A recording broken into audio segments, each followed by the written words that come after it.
George को बहुत जल्दी शादी करने की। मैं रखती हूँ ना मम्मी, मैं दूंगी। मम्मी नहीं, मैं दूंगी। नहीं नहीं नहीं मम्मी, मम्मी मैं दूंगी। अच्छा ठीक है, संभल के लेके जाओ। हाँ नीता, हमें कर दे तुम्हारे। नहीं नहीं मैं रखती हूँ जीजी। नहीं नहीं नहीं नहीं नहीं मैं रखती हूँ ना जीजी, आप छोड़।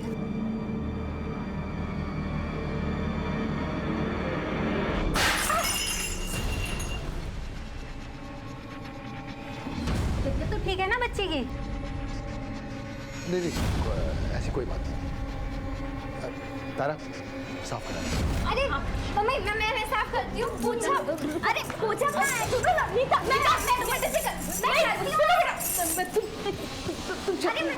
साफ कर। नहीं बेटा, मैं साफ करती हूँ। चलो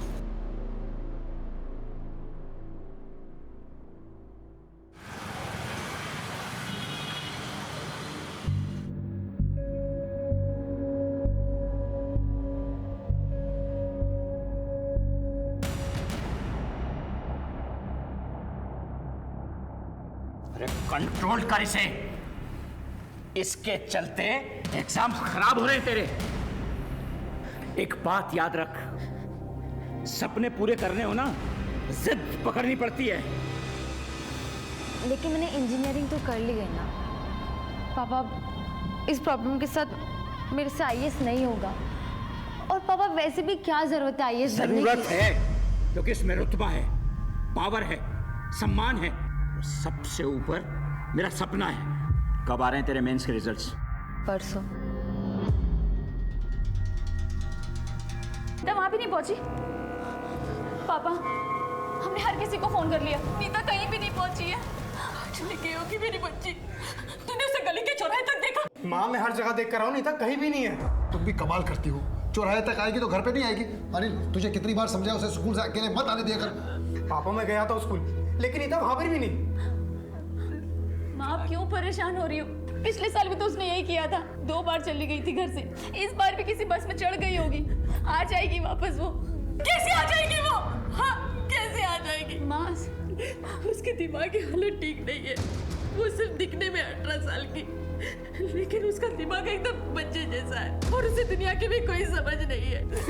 मेरा दिल बहुत घबरा रहा है। आप ढूंढिए ना उसे, कहाँ है मेरी बच्ची? ढूंढिए ना मेरी बच्ची। मैं कुछ करता हूँ। फिर से नाम नहीं आया, इसका मतलब तो यही हुआ ना कि तू फिर से फेल हो गई। पापा मैंने पूरी तैयारी की थी। क्या खाक तैयारी की थी? आखिरी अटेम्प्ट बचा है, ठीक से तैयारी करो, तुम्हें आईएएस बनना है बस। लेकिन पापा इस हालत में मुझसे नहीं होगा पापा। पापा मेंस में बहुत लिखना पड़ता है, मुझसे सच में नहीं होगा। अरे सब दिमाग में है तेरे। अभी हिल रहा है हाथ, हिल रहा है अभी। इसका इलाज भी है मेरे पास।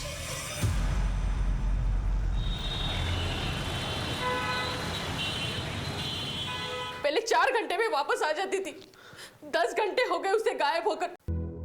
हेलो, नहीं मान रहे पापा, लेकिन मैं भी मौका देख के निकल आऊंगी तुम्हारे पास। सारे अरेंजमेंट्स तो हो जाएंगी ना? हाँ वीना मैं तुम्हारे साथ हूँ। देखो वहां से ऐसे निकलना किसी को पता ना चले, फिर देखते हैं क्या करना है।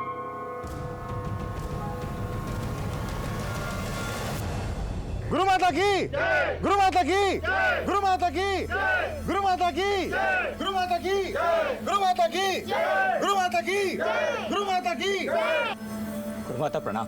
खुश गुरुमाता ये मेरी बच्ची वीणा है, इसके दाहिने हाथ में बहुत कंपन रहता है, इसका इलाज संभव हो तो। इलाज संभव है, बस उसके लिए इस बच्ची को हमारे आश्रम में ही रुकना होगा। इन सब बच्चियों की तरह ये सब बच्चियां भी कोई ना कोई परेशानी लेकर आई थी। आज सब स्वस्थ हैं, सब खुश हैं। माताजी वीणा को कितने दिन रुकना होगा? 8 से 10 दिन। पापा मैं इतने दिन नहीं रहूंगी। चुप रहो, एकदम चुप। माताजी रहेगी, आप जैसा कहेंगी बिल्कुल होगा। देखो बेटा 8-10 दिन की तो बात है, मैं आता जाता रहूंगा। पापा मुझे नहीं होगा। बेटा घबराओ मत। और फिर इस आश्रम में तुम अकेली तो नहीं हो, ये सब आपके साथ है।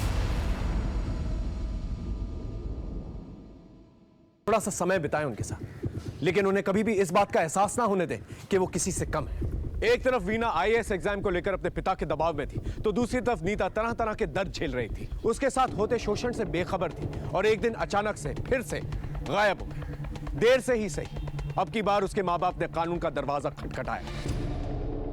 लड़की को गायब हुए 6 दिन हो गए और अब आए आप लोग। सर हम लोग ढूंढ रहे थे और हमें लगा कि वो लौट आएगी।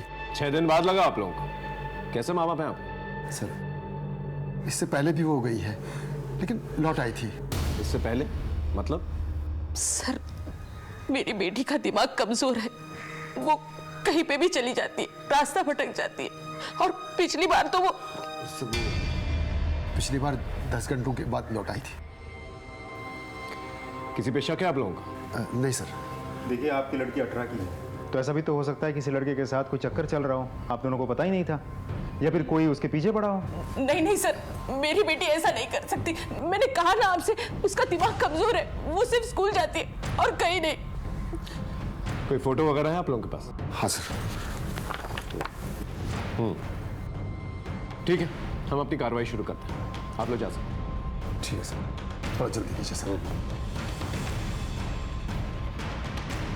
राज जी, ये फोटो सभी थानों में सर्कुलेट करो और मोहल्ले में स्कूल में पूछताछ करो। जी सर।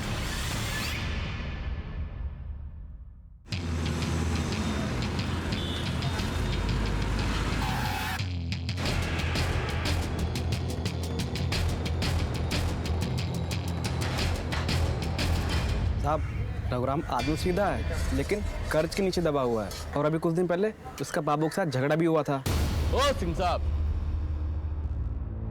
बहुत घुमा रहे हो। 6 महीने के लिए कह के लिया था कर्जा, 1 साल से ऊपर हो गया है। इरादा क्या है? भाई अभी थोड़ा परेशानी में उलझा हूँ, दिवाली का बोनस आ जाएगा ना, तुम्हारा सारा कर्जा उतार दूंगा। अरे क्या होली क्या दिवाली, निकालो मेरा पैसा वरना क्या? अरे कर्जा लिया है, कोई बिक नहीं गया तुम्हारे हाथों। अब जब पैसे होंगे ना तब चुका देंगे। और ऐसे बार बार रास्ता रोके परेशान मत किया करो। मैं दिखवा कहीं ले और एक पाई भी नहीं छोड़ेगी, याद रखना। ये बाबू सीधा आदमी नहीं है साहब। करवाया था कहीं पर? नहीं सर, नहीं कराया। कमाल के माँ बाप हैं आप। ये बाबू कौन है? क्या चक्कर है आप लोगों के साथ? सर हम एक क्लर्क हैं और क्लर्क की तनख्वाह पे बच्चों की पढ़ाई, घर का खर्चा पूरा नहीं होता, इसलिए हमने बाबू से ब्याज पे कर्जा लिया था। जैसे तैसे करके हमने अपनी बेटी की शादी पक्की की। बस घर की इज्जत के लिए हम चुप रहे सर।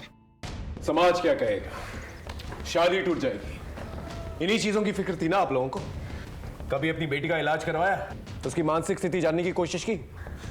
सर हर जगह उसका इलाज करवाया, हर हॉस्पिटल में लेके गए, लेकिन कोई फायदा नहीं हुआ सर। मायूसी हर जगह हाथ लगी।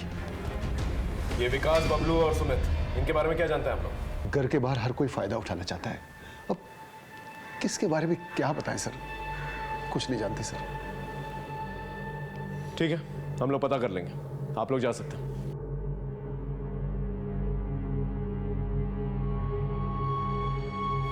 राजदीप साहब, ये बबलू, विकास, सुमित और बाबू को उठा के लेंगे सब। क्या क्या मतलब क्या है आपका कि वो वहां नहीं है? अरे 7 दिन पहले मैंने अपनी बेटी का दाखिला करवाया वहां, और अब आप कह रहे हैं कि वो वहां नहीं है? अरे वो यहां नहीं आई और उसका कोई फोन भी नहीं आया।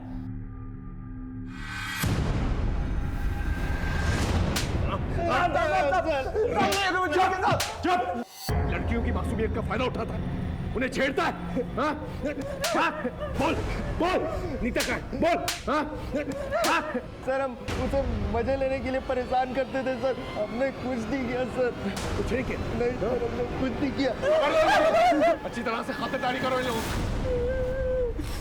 देख, तेरा रिकॉर्ड बहुत खराब है बाबू, सच सच बता।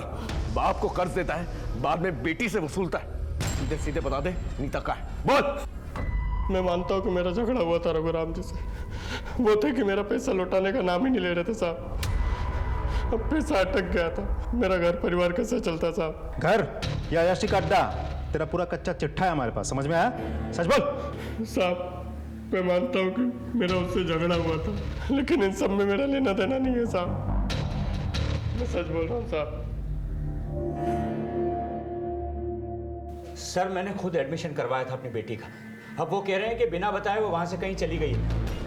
सर मैंने तो उसका मोबाइल भी अपने घर पे रख लिया था सर। आश्रम का नाम क्या बताया आपने? तत्व आश्रम बसंतपुर।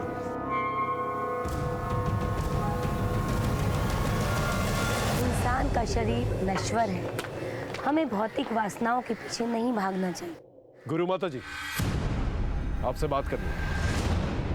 जी हाँ, बच्ची का इलाज चल रहा था, पर पता नहीं क्यों वो बीच में ही छोड़कर चली गई। कोई तकलीफ थी उसे? I mean, बीच में ही इलाज छोड़कर चली गई, कोई ना कोई वजह तो होगी। नहीं नहीं इंस्पेक्टर साहब, आप गलत समझ रहे हैं। हमारा ये आश्रम एक सात्विक स्थान है। यहाँ पर मन और शरीर दोनों की उत्तेजना एकदम शांत हो जाती है। लेकिन वीना को तो शांति नहीं मिली माता जी, 7 दिनों में ये जगह छोड़कर चली गई।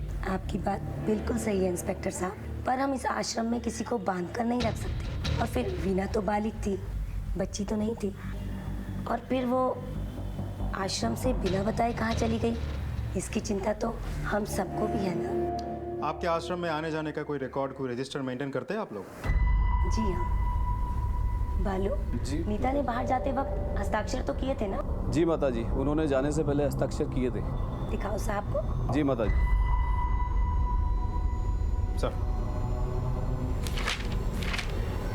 सर अंदर तो कोई नहीं है।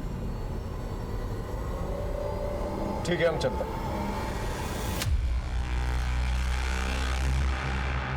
राजदीप सर, इस आश्रम में कुछ तो चल रहा है। एक काम करो, अपने एक बंदे को यहाँ पर लगाओ, देखो अंदर क्या चल रहा है। आई एम श्योर कोई ना कोई इन्फॉर्मेशन जरूर निकलेगी। सर, एक तरफ नीता की तलाश, दूसरी तरफ वीना की खोज ने हमें उलझा के रखा हुआ था और हाथ में कुछ भी नहीं आ रहा था। वहीं मेरी टीम ने ये पूरी इन्फॉर्मेशन चारों तरफ फैला के रखी हुई थी और नतीजा कामयाबी के रूप में सामने आया। ने थेरेपी सेशन में डाल दिया। तो आज का विषय है वाटर सेविंग, यानी कि पानी की बचत। और आज का लेक्चर सरिता मैडम बताएंगी। वाटर सेविंग ना, ये क्या है? कहाँ बेटा? इधर इधर बालों के बीच में। ओ ये तो सिंदूर है। सिंदूर हमें भी लगाना है। सिंदूर वो लोग लगाते हैं जिनकी शादी हो जाती है। हाँ, हमारी भी हुई है ना शादी। कब? किससे?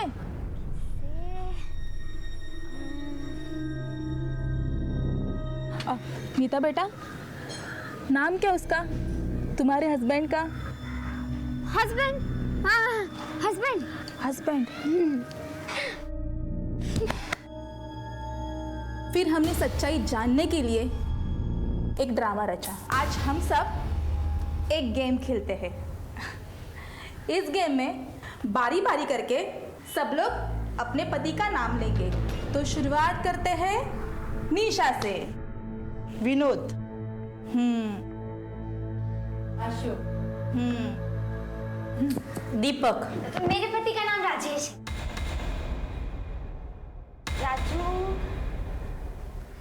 राजेश है, राजेश। राजेश? कोई सरनेम? नहीं, सिर्फ राजेश।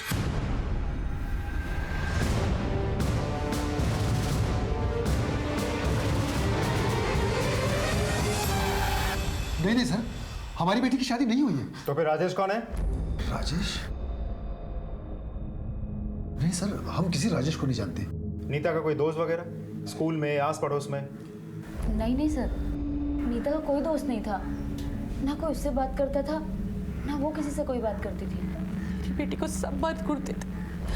मर्द आपकी बेटी को घूरते थे ये आपको पता था, लेकिन उसे अकेले में नहीं छोड़ना चाहिए था। इस बारे में कभी नहीं सोचा था आप लोगों ने? खैर, मैंने आस-पास पूछताछ करके देखो, राजेश नाम भी हो गया था, फिर बाद में उसका इस्तेमाल किया होगा और सड़क पर छोड़ दिया होगा। एक काम करो, सभी थानों को अलर्ट करो। नीता जैसी लड़की का कोई भी फायदा उठा सकता है, उसे जल्द से जल्द ढूंढना होगा। और एक काम करो, मोहल्ले में आने जाने वाले रास्तों पे पूछताछ करो। आप एक्सक्यूज मी। हाँ बोलो। अच्छा ठीक। पता नहीं वो एक बात बार बार कहती थी कि किसी आश्रम में उसका इलाज हो रहा है, तत्व आश्रम। आश्रम। उधर कोई वीना नाम की लड़की उसके रूम में उसके साथ रहती थी।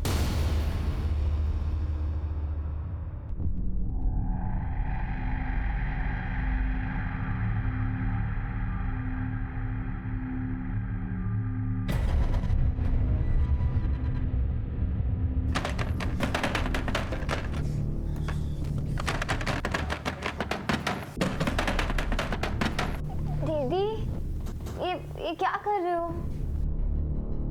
वो ना मुझे ना गर्मी हो रही है इसलिए तू सो जा। नहीं नहीं आप भी आ जाओ, मुझे नींद नहीं आ रही है। अरे तू आंखें बंद कर, तुझे नींद आ जाएगी, आजा।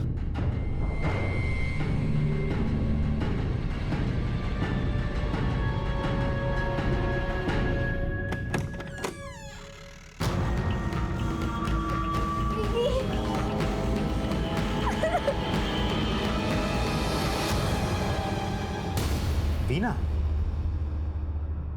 सर आश्रम तो हम देख चुके हैं, लेकिन नीता का वीना का नाम लेना साफ जाहिर करता है कि ये दोनों लड़कियां एक दूसरे को पहले से ही जानती थी। आश्रम तो इन दोनों के बीच बस एक कॉमन लिंक है। सर, यह है वीना की कॉल रिकॉर्ड्स। आश्रम जाने से पहले आखिरी बार उसने इसी नंबर पर बात की थी।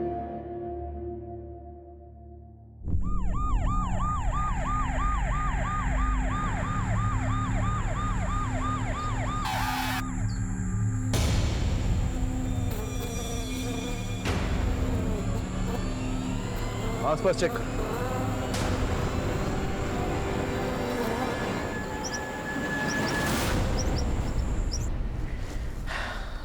समझ में नहीं आ रहा कौन है।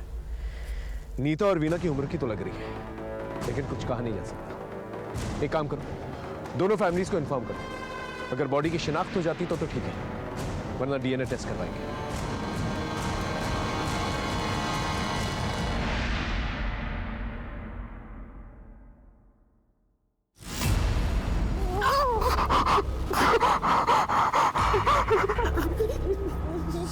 ये मेरी बेटी नीता नहीं है, नहीं है मेरी बेटी।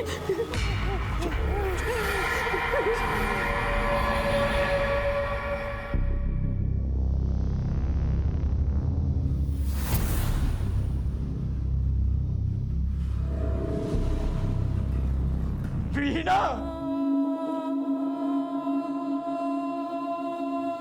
वीना, ये किसने किया तेरे साथ? मैं तो तेरे पंख सजा रहा था और कुछ नहीं। मुझे माफ कर दे, मेरे इच्छाओं ने तेरी जान ले ली। वीना की लाश मिल चुकी थी, लेकिन अभी भी नीता का कोई अता पता नहीं था। नीता के साथ हुई अनहोनी की दस्तक अभी भी दिमाग के किसी कोने में गूंज रही थी। जब कोई केस चल रहा हो अपने पेरेंट्स के पास। करता क्या है वो? पीके कॉलेज में पढ़ता है, बीए फाइनल। मुरादाबाद घर का एड्रेस है तेरे पास? है सर। साथ में फोन नंबर भी देना।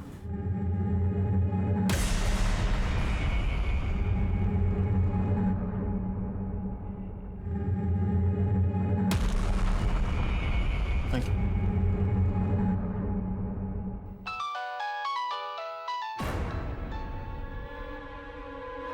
किधर है? मुरादाबाद। उधर से निकल जल्दी, पुलिस तुझे ढूंढ रही है। और अपना मोबाइल बंद कर। और वो लड़की तेरे पास है? नहीं भाई, वो वहाँ है जहाँ पुलिस के फरिश्ते भी नहीं पहुँच सकते। अच्छा चल, तो अब फोन रख। सर राजेश मुरादाबाद से फरार है, टीम उसकी खोज में है।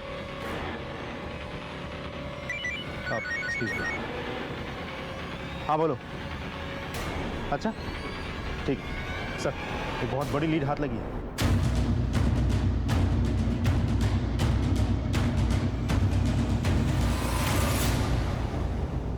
फिर ये रहा वो कमरा जहां गुरु माता के पति लड़कियों का यौन शोषण करता था। तो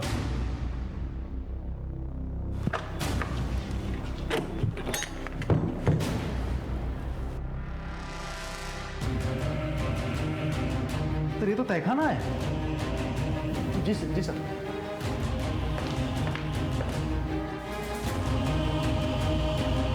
और सर ये भी पता लगा कि नीता और वीना का शोषण भी यही किया गया।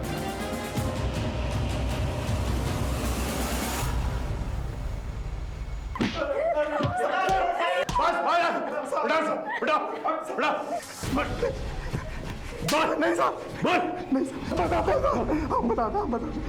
लोग अपनी बेटियों को इलाज के नाम पे हमारे आश्रम में छोड़ जाते हैं साहब, और हम इसका भरपूर फायदा उठाते हैं साहब।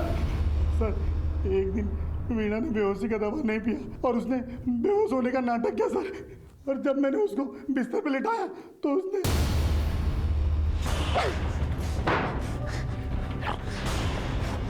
मुझे ना तुम लोगों पर पहले से ही शक था, लेकिन आज यकीन हो गया। इलाज के नाम पर तुम लोग लड़कियों की इज्जत के साथ खेलते हो। मेरा तुम लोग का बहाना सबको जाके बोल। अरे जब जिंदा छोड़ूंगा तब जाके बोलेगी ना।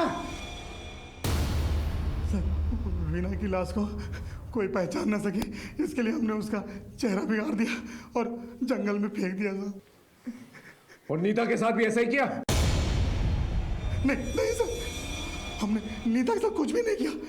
उसका बाप उसे लेने आया तो हमने उसे जाने दिया साहब, और ये सोचकर कि वो किसी को कुछ नहीं बताएगी, और अगर बोलेगी भी तो कोई उसका विश्वास नहीं करेगा साहब, क्योंकि उसके साथ ऐसा पहले भी हुआ था साहब। ये उसी के बाप ने हमें बताया था साहब। लोग अपने अरमान, अपने सपने लेकर तेरे पास आते हैं, हाँ? अपनी पूंजी लुटा देते हैं, और तुम लोग इस तरह से विश्वासघात करते हो। फांसी हो जानी चाहिए तुम जैसे लोगों को। नीता की लाश मिल चुकी थी और हमारी टीम दिन रात करके राजेश को ढूंढने में लगी हुई थी। हाँ साहब, ये लड़का और लड़की यहाँ आए थे। कब गए यहाँ से? 3 दिन रुके, फिर यहाँ से निकल गए। पक्का याद है तुम्हें? हाँ साहब, बिल्कुल पक्का। आप सीसीटीवी देख सकते हो।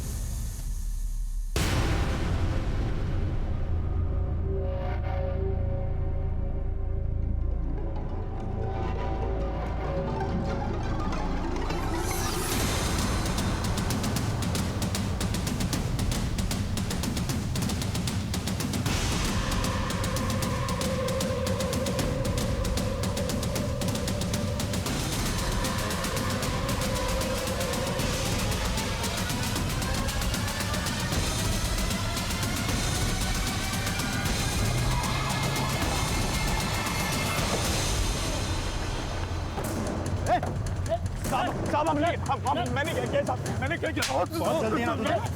चल साहब बताओ तो सही, मैंने किया क्या है साहब? अरे साहब बताओ तो सही। सर मैंने कुछ कहा। तेरा सारा कच्चा चिट्ठा है हमारे पास, इसे सच सच बोल। सर मैं आते जाते देखता था उसे, गली के लड़के छेड़ते थे उसे सर। इसे तूने अपनी शेखी दिखाई, लड़कों को भगाया और अपने काम पे लग गया? नहीं सर, वो मेरी दोस्त बन गई थी सर। दोस्त बन गई थी? क्या उसकी मासूमियत का फायदा उठाया तूने? बोल। सर वो उसके स्कूल से आते जाते समय मैं उससे मिलता था, उसे चॉकलेट और आइसक्रीम बहुत अच्छा लगता था सर, तो वो मेरी अच्छी दोस्त बन गई थी, तो मुझे लगा मैं जो चाहे वो कर सकता हूँ सर। सर मैंने उसका और उस लड़की से पीछा छुड़ाना था मुझे। निकाल से। ये क्यों कर रहे हो तुम? तू ना इसके लायक नहीं है, और ये सिंदूर निकाल के चल, मेरा मंगलसूत्र, निकल यहाँ से, चल। मेरा मंगलसूत्र दे दो।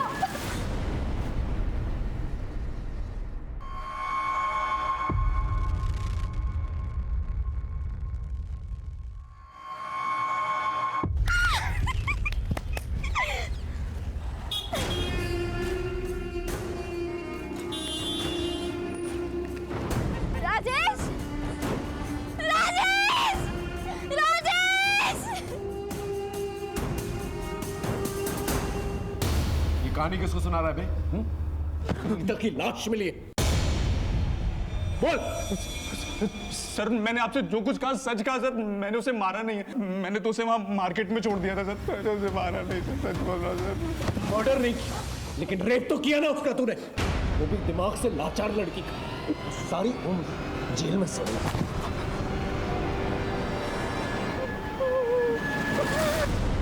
सर अगर इसने नहीं मारा है तो किसने मारा होगा फिर? ताज्जुब की बात यह है कि नीता घर आई और घर से उसे राजेश लेकर गया, और घर वालों ने देखा ही नहीं। अभी भी ये घर वाले कुछ ना कुछ छुपा रहे हैं, पता कर। सर मैं ऑफिस में था, मेरी वाइफ का फोन आया, उसने मुझे नीता के बारे में बताया। सर मैं कॉलेज में था, पापा का फोन आया कि नीता घर नहीं लौटी, तो सर मैं तुरंत घर आ गया। मैं पड़ोस में कही थी, जब नीता बहुत देर तक घर नहीं आई तो मैंने इनको फोन लगाया। जब मैं शाम को घर लौटा तो पता चला कि नीता स्कूल से नहीं लौटी। सर करीब 1:30 बजे हम पॉलिटेक्निक से घर आए। आते ही हमें नींद आ गई तो हम सो गए।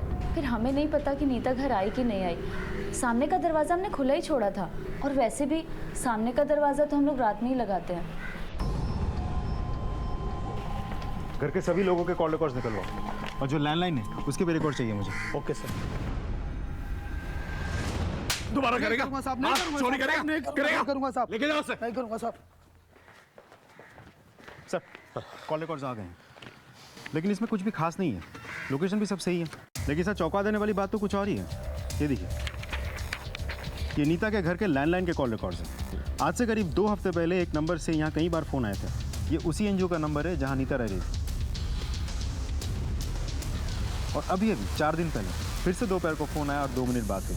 सर इससे ये तो क्लियर हो जाता है कि घर वालों में से किसी को तो ये बात पता थी कि नीता एनजीओ में रह रही थी। 4 दिन पहले, यानी उसी दौरान जब नीता का मर्डर हो ना हो, कातिल कोई घर का। हमारे स्टाफ में से किसी ने नहीं किया, क्योंकि किसी के पास नंबर ही नहीं है। हो सकता है शायद नीता ने किया होगा।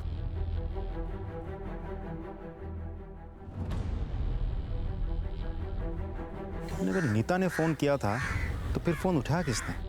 और अगर किसी ने फ़ोन उठाया था तो वो एनजीओ गया था या नहीं गया था नीता को लेने? और अगर नहीं गया था तो क्यों नहीं गया था?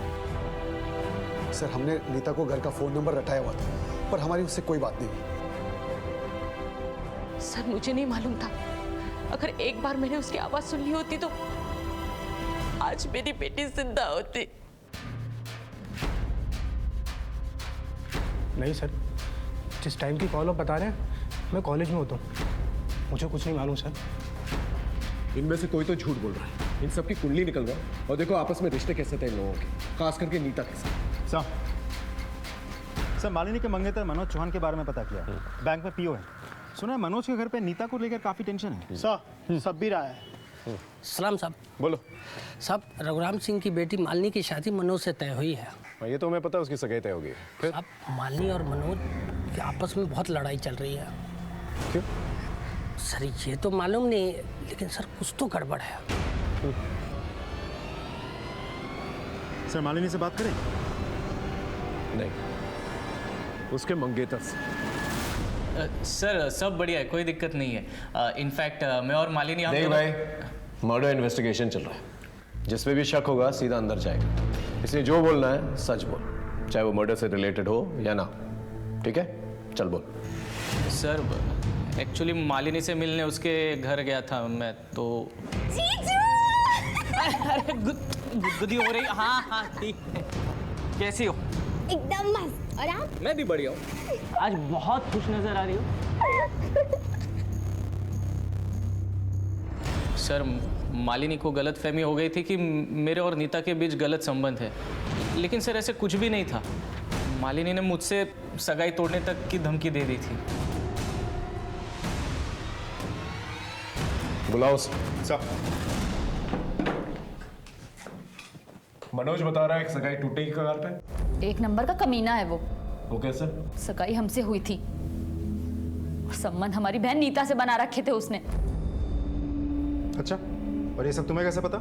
हमने खुद अपनी आंखों से अपनी बहन के गले लगे हुए देखा उसे। रोज स्कूल आते जाते मिलता था उससे। और तो और नीता के पेट में उसका बच्चा था। ये बात तुम्हें कैसे मालूम? बोलो। वो हमें लगा। तुम्हें क्यों लगा? नीता ने खुद हमें कॉल करके सब बताया था। हाँ हाँ मनोज, रिंग बहुत अच्छी है। मनोज 1 मिनट होल्ड करो। हेलो जीजी, जीजी मैं बोल रही हूँ। नीता, कहाँ हो तुम? जीजी आपको मालूम है मेरी ना शादी हो गई है और मेरे पेट में एक बेबी है। शादी? बच्चा? क्या बकवास कर रही हो? किससे हुई शादी? जीजी वो ना एक सीक्रेट है, मैं आपको घर आके बताऊंगी।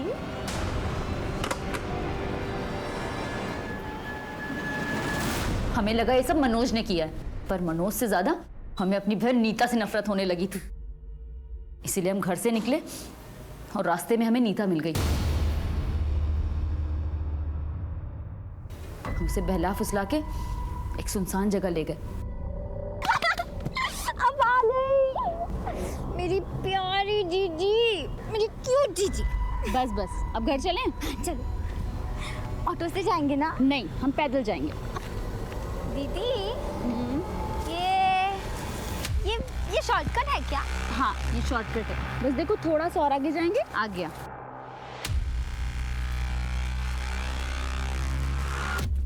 जीजी, वो क्या है? कितना बड़ा है जीजी।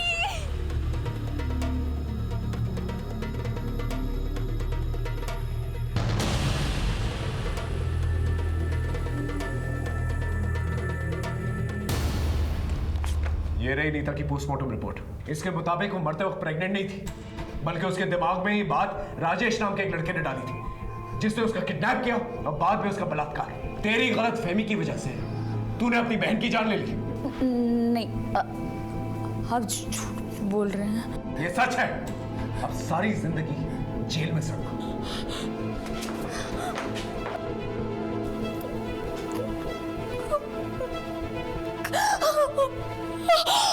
वीना का इलाज अस्पताल में करवाने के बजाय उसके पिता उसे एक ढोंगी बाबा के पास ले गए, जहां पर इलाज के नाम पर उसके साथ शोषण होता रहा। गौर करने वाली बात यह है कि इन बाबाओं के चक्कर में केवल मानसिक रूप से पीड़ित लोग ही नहीं जाते, बल्कि वीना जैसी पढ़ी लिखी लड़की और उनके परिवार वाले भी फंस जाते हैं। ये बात अपने आप में एक बहुत बड़ी दस्तक है। अपनी मेहनत और अपनी काबिलियत के दम पर कामयाबी पाने के बजाय इंसान चमत्कारी शॉर्टकट ढूंढने लगता है। उन्हें लगता है एक जादू की छड़ी घूमेगी और रातों रात उन्हें कामयाब करके चली जाएगी, लेकिन होता बिल्कुल उल्टा है। उन्हें तबाह करके चली जाती है। फिर मिलेंगे एक नए केस के साथ। तब तक देखते रहिए क्राइम पेट्रोल 10 तक।